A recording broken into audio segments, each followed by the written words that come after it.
បាទជំរាបសួរពុកម៉ែបងប្អូនណាបាទនេះគឺជាម៉ាស៊ីនលាយច្របល់កម្ទេចធ្យូងជាមួយនឹងវត្ថុធាតុដើមដែលយើងលាយជាមួយនឹងម្សៅមីបងប្អូនណាបាទអញ្ចឹងយើងលាយវាឲ្យច្របល់វាឲ្យសព្វតទៅពីលាយច្របល់វាសព្វត្រូវនឹងទឹកជាមួយនឹងម្សៅកម្ទេចធ្យូងវាសព្វចូលគ្នាហើយបានយើងចាក់វាមកផលិតមកសូនមកសម្អាតវាវិញអញ្ចឹងណាបាទនេះគឺជាម៉ាស៊ីនលាយបាទជាមួយនឹងម្សៅមីជាមួយនឹងទឹកជាមួយនឹងកម្ទេចធ្យូងបាទដែលយើងលាយគ្នាណាបាទនេះគឺជាម៉ាស៊ីនច្របល់បាទ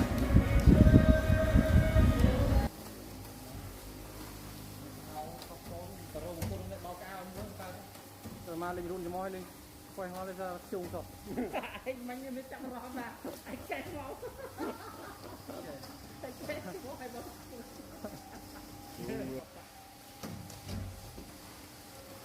ចារៀងពូតបានចូលគ្នាហ្នឹងបានហ្នឹងពូចូលមកដាក់ដល់ចូលមកចូលហ្នឹងចេញអាកែនេះណាលេងថាបើយើងដាក់ច្រើនយ៉ាងនេះវា